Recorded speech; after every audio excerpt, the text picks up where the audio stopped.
Ku boleh pergi ke Parlok. Kita jumpa ya kena ke channel Jongi.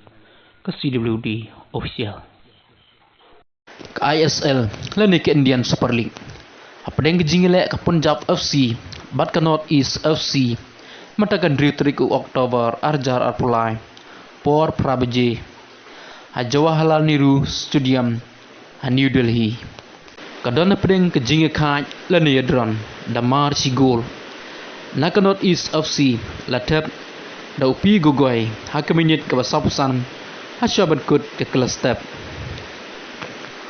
Bat nak Punjab FC layo penpai da assisi hakaminit ke bandri polai.